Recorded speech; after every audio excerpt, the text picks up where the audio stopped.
Halo, assalamualaikum warahmatullahi wabarakatuh. Bang, saya ceritakan aja kronologinya, Bang. Jadi tanggal 2 Juni kemarin itu seperti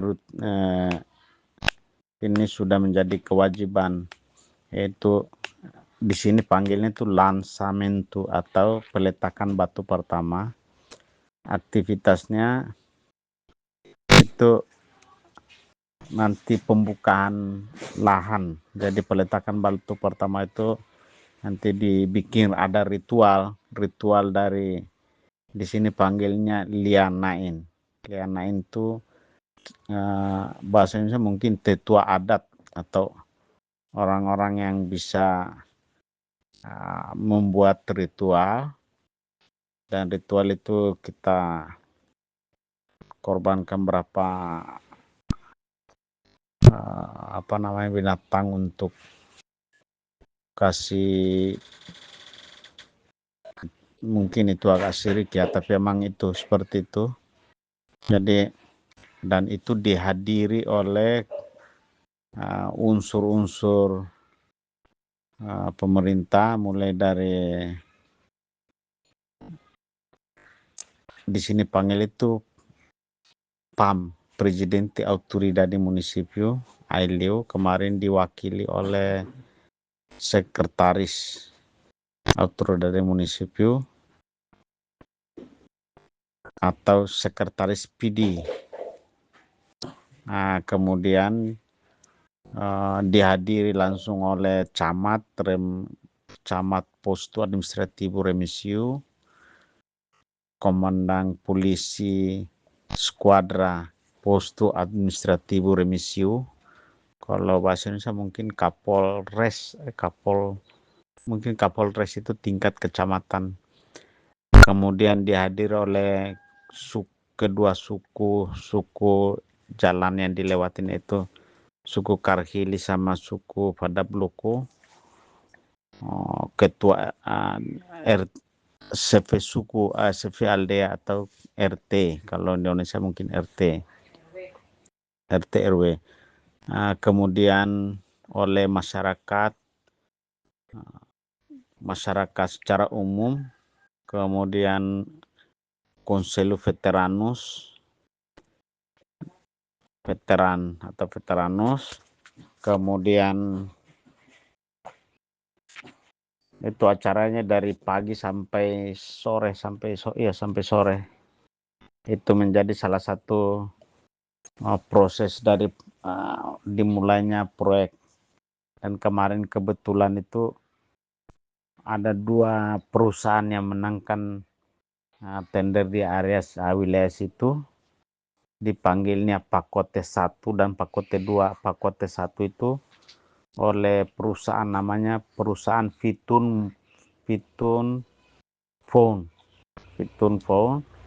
Itu dia yang Pakote pertama, kemudian perusahaan kita Bayori Morris Phones menjadi Pakote kedua.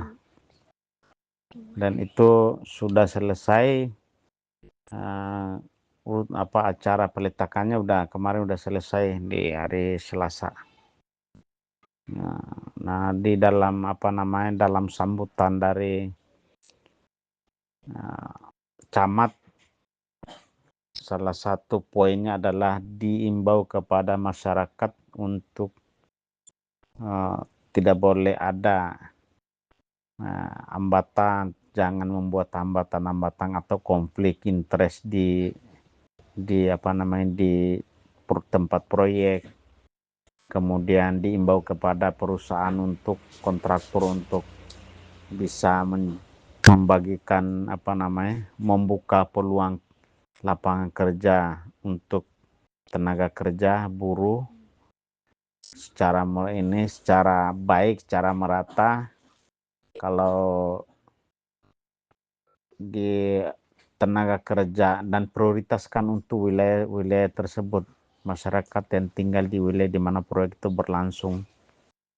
Dan mereka minta untuk kalau terlalu banyak bisa bikin periode-periode itu aturan-aturan yang kemarin saya juga agak bingung, tapi ya begitulah, karena ini proyek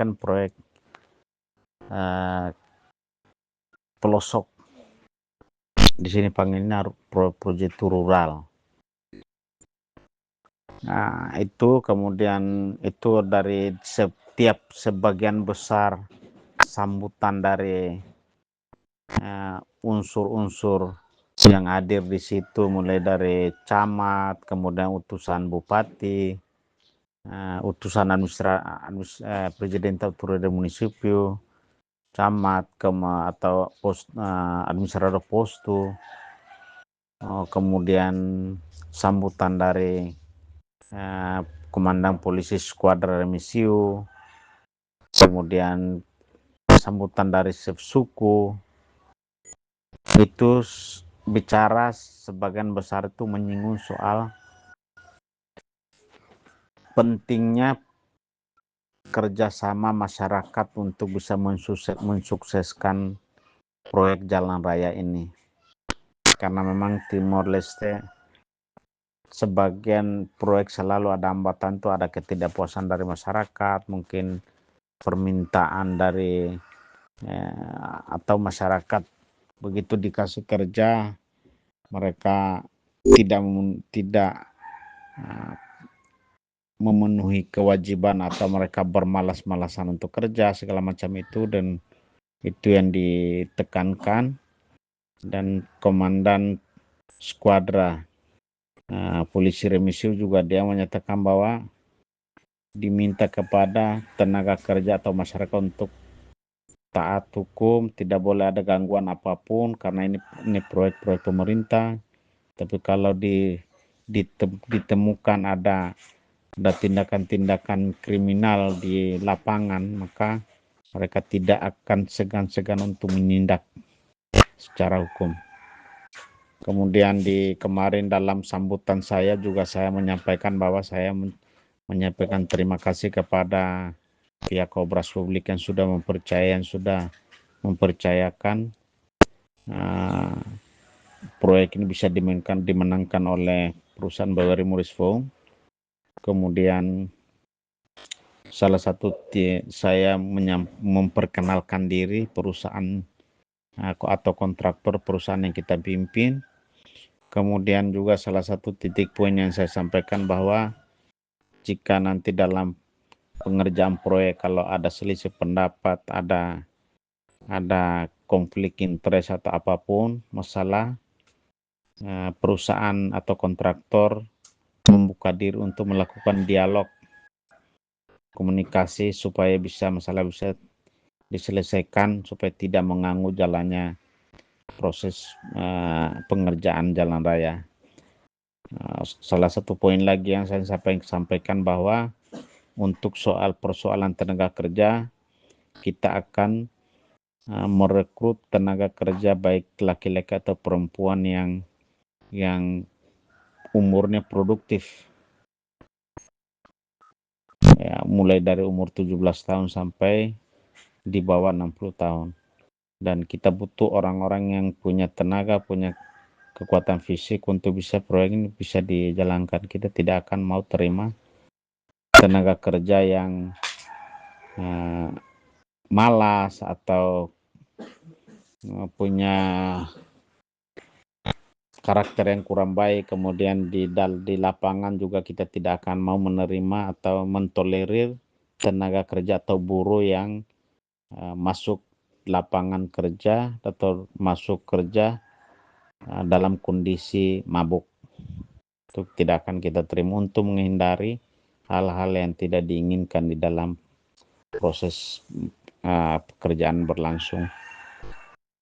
Kemudian untuk perekrutan tenaga kerja, saya juga janjikan bahwa nanti kita akan diskusi dengan pihak Sevi Suku dan Sevi Aldea, karena mereka lah yang tahu siapa yang layak untuk bekerja, siapa yang tidak layak, dan kita minta jaminan dari Sevi Suku dan Sevi Aldea kalau orang yang tenaga kerja yang diberikan kepada kita itu benar-benar akan mentaati segala komitmen dan aturan yang dibuat oleh kontraktor. Itu salah satu inti sambutan yang saya tekankan di situ. Kira-kira itu, dan akhirnya kita tutup dengan ada pengarahan-pengarahan segala macam dari Obras Publik tentang standarisasi, tentang kualitas bahan yang dipakai, kemudian kontraktor harus memenuhi kriteria atau peraturan-aturan atau standar yang sesuai dengan di dalam desainnya atau gambar dan BOQ. Dan mereka juga menekankan untuk supaya pengerjaan proyek ini benar-benar sesuai dengan waktu yang ditetapkan oleh Obras Publik sebagai Kementerian Obras Publik sebagai owner, bahwa proyek ini waktu berjalannya maksimal 12 bulan atau 1 tahun. Saya rasa mungkin itu yang bisa saya sampaikan, Bang. Nanti kalau ada yang perlu ditanyakan mungkin bisa langsung kita buat saja.